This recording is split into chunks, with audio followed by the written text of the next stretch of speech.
Bismillahirrahmanirrahim. Assalamualaikum warahmatullahi wabarakatuh. Alhamdulillahi wa kafa, wassalatu wassalamu ala nabiyil mustafa, amma ba'du.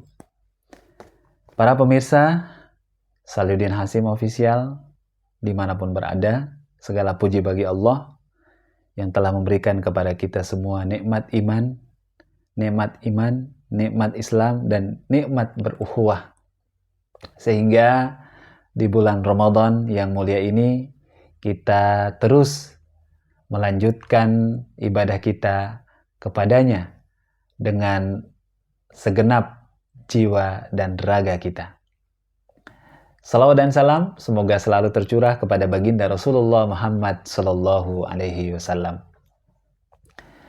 Para pemirsa sekalian, insya Allah pada kesempatan yang mulia ini kita akan melanjutkan tadabbur ayat-ayat pilihan di dalam Al-Quran. Qori kita, Ananda Muhammad Haidir Al-Islami, insya Allah akan memperdengarkan kepada kita semuanya beberapa ayat di dalam Surah An-Nisa, ayat 141 sampai dengan 147.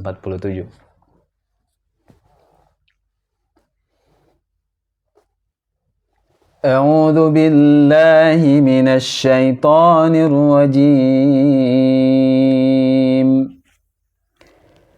Bismillahirrahmanirrahim.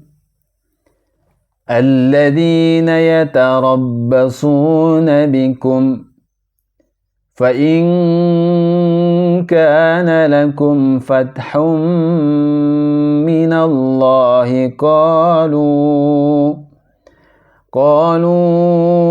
أَلَمْ نَكُنْ مَعَكُمْ. تفضل.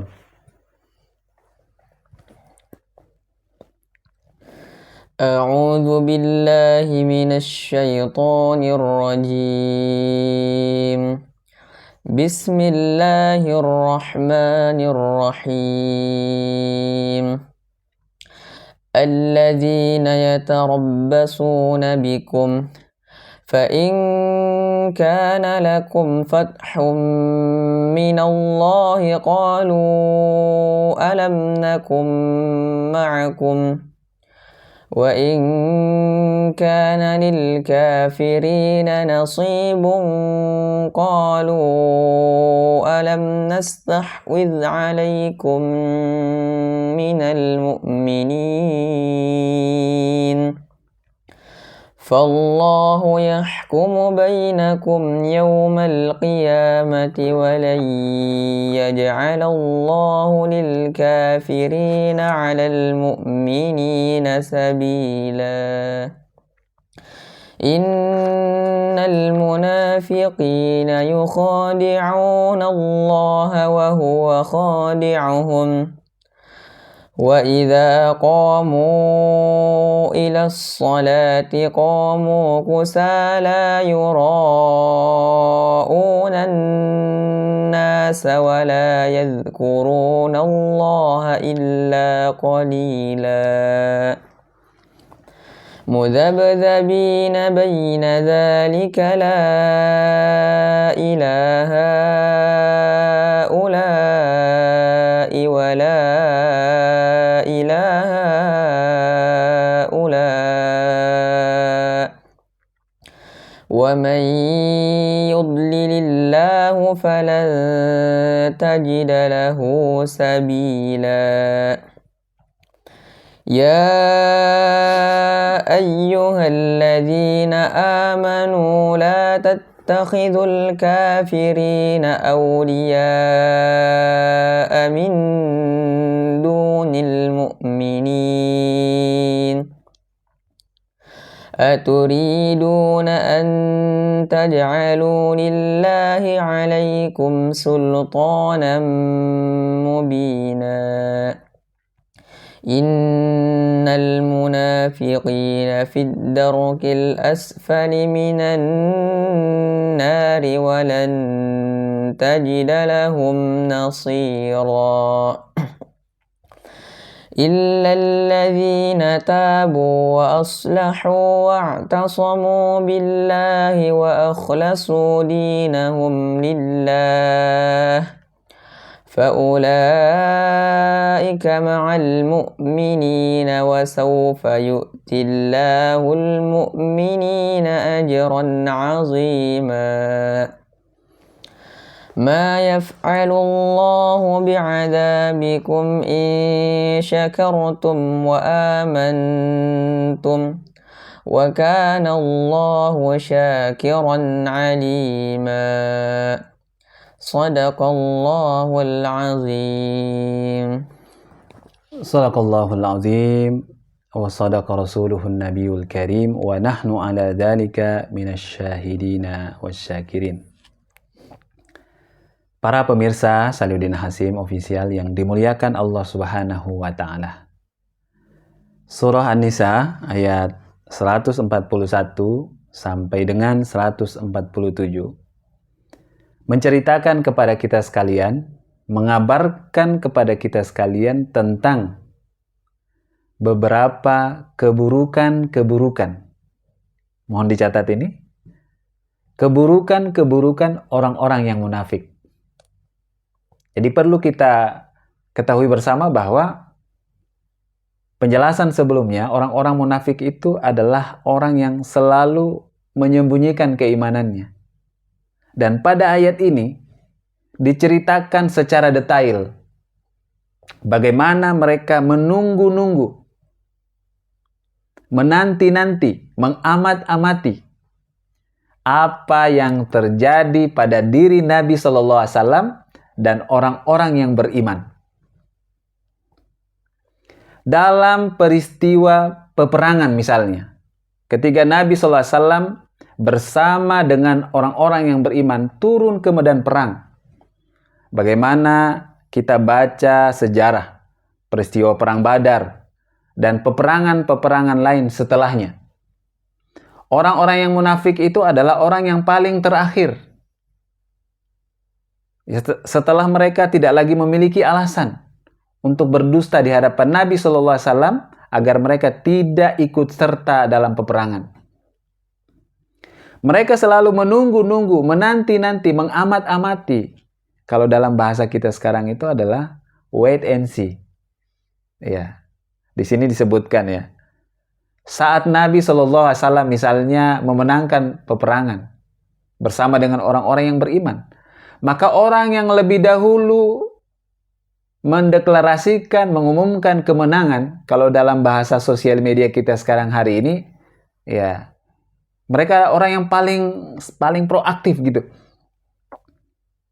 menunjukkan kegembiraannya, kesenangannya, seolah-olah berkat jasa mereka, berkat dukungan mereka, Nabi Shallallahu Alaihi Wasallam mendapatkan kemenangan. Ya, mereka datang meminta haknya, menyebut-nyebutkan peran mereka.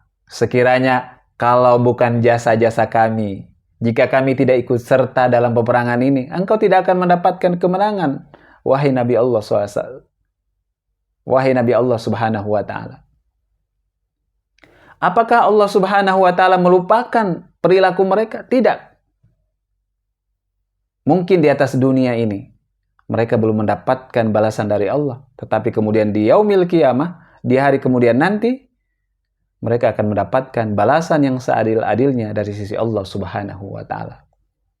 Itulah salah satu contoh keburukan perilaku mereka. Mereka menanti, mereka melihat, ya. Sama juga bagaimana kisah kaum Nabi Musa. Ketika Nabi Musa itu berjuang sendirian, Nabi Musa mengajak mereka berjuang bersama. Mereka hanya membalas ajakan Nabi Musa dengan sebuah ucapan, pergilah engkau bersama Tuhanmu. Izhab anta wa rabbuka faqatila. Berangkatlah kau Musa bersama Tuhanmu, berperang bersamanya. Jika engkau menang, kami akan mendukungmu. Dan jika engkau kalah, maka kami orang yang berada di barisan terdepan, garda terdepan yang akan menentangmu. Inilah ciri khas orang-orang yang munafik. Bagaimana hari ini ya para kaum yang suka menyinyir, ya, menghina, mengolok-olok, merendahkan perjuangan orang-orang yang ikhlas, orang-orang yang beriman. Ya. Dengan segala kekuatan dana yang mereka miliki, pengaruh yang mereka miliki, ya. Mereka memandang sebelah mata perjuangan kita orang-orang yang beriman. Tetapi yakinlah, jika kita benar-benar teguh menjaga keimanan kita kepada Allah Subhanahu wa taala, niscaya Allah akan memenangkan orang-orang yang beriman di atas orang-orang munafik. Selanjutnya, para pemirsa yang dirahmati Allah Subhanahu wa taala, di sini disebutkan bahwa orang-orang yang munafik itu mereka ingin menipu Allah dengan amal-amal mereka. Ya, tetapi kemudian Allah membiarkan mereka dalam kesesatan. Ini yang perlu kita khawatirkan. Ma'asyiral muslimin yang dirahmati Allah Subhanahu wa taala, sebagai pengingat, peringatan atas diri kita. Jangan sampai kita terjatuh dalam lubang kemunafikan. Bagaimana ciri orang-orang yang munafik ketika mereka dibiarkan tersesat oleh Allah Subhanahu wa taala? Wa idza qamu ila sholati qamu kusala. Apabila mereka berdiri melaksanakan ibadah salat, maka salat yang mereka lakukan itu dengan tidak memiliki energi, malas-malasan dalam beribadah. Kalaupun mereka beribadah hanya sekedarnya, agar mereka disebut juga turut serta dalam melakukan qiyam Ramadan misalnya. Wa idza qamu ila sholati qamu kusala yura'unan nas. Mereka riya terhadap sesama manusia. Wa la yadhkurunallaha illa qalila. Jikapun mereka menyebut nama Allah, mereka berzikir, mereka berdoa, doa dan zikir yang mereka ungkapkan itu hanya sedikit. Na'udzubillah. Ma'asyiral muslimin yang dirahmati Allah Subhanahu wa taala, orang-orang yang munafik juga disebutkan dalam ayat ini sebagai orang-orang yang peragu. Ya, pelin-pelan gitu. Dan mereka ini tidak akan digolongkan oleh Allah Subhanahu wa taala dalam golongan orang-orang yang beriman. Selanjutnya, Allah Subhanahu wa taala mengingatkan kepada kita untuk berhati-hati. Menjadikan orang-orang kafir itu, orang-orang yang tidak beriman itu sebagai kawan seperjalanan kita. Masih banyak orang-orang yang beriman di sekitar kita. Barangkali secara kapasitas keilmuan, ya, kekayaan, kemudian dari sisi nasab, pengaruh, kekuasaan yang mereka miliki. Mereka adalah orang-orang yang mustad'afin, orang-orang yang tidak memiliki pengaruh di atas permukaan bumi ini. Tapi karena mereka adalah orang-orang yang beriman, Al-Quran mengajarkan kepada kita agar menjadikan mereka itu sebagai teman seperjalanan kita. Termasuk kita berhati-hati memberikan amanah kepemimpinan terhadap orang-orang kafir, orang-orang yang munafik, orang-orang yang tidak beriman. Hadirin yang dimuliakan oleh Allah Subhanahu wa taala, kita boleh saja menjadikan mereka sebagai teman, sebagai pemimpin tatkala mereka sudah bertaubat.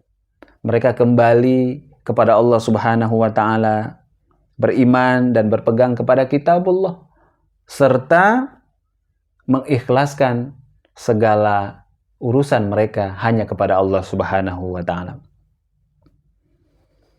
Para pemirsa yang dirahmati Allah Subhanahu wa taala, sebagai penutup perjumpaan kita pada kesempatan yang berbahagia ini, marilah kita senantiasa bersyukur atas segala nikmat yang diberikan Allah Subhanahu wa taala. Sekecil apapun pemberian itu, mari kita syukuri, karena baginda Rasulullah SAW mengingatkan, "Man lam yashkuril qalil, lam yashkurullah." Siapa yang tidak mensyukuri yang sedikit, maka sesungguhnya dia tidak bersyukur kepada Allah Subhanahu wa taala. Allah Maha tahu. Allah Maha tahu atas segala kebutuhan kita. boleh jadi Allah tidak menjadikan kita sebagai orang yang kaya misalnya. Karena Allah tahu kita kurang amanah mengelola harta dan titipan Allah Subhanahu wa Ta'ala. Kalau kita diberikan harta yang sedikit, mari kita syukuri. Karena sesungguhnya ketika kita bersyukur, maka Allah Subhanahu wa Ta'ala akan menambah kesyukuran itu dengan nikmat-nikmat yang lainnya. Terima kasih para pemirsa Saladin Hasim yang dimuliakan Allah Subhanahu wa Ta'ala.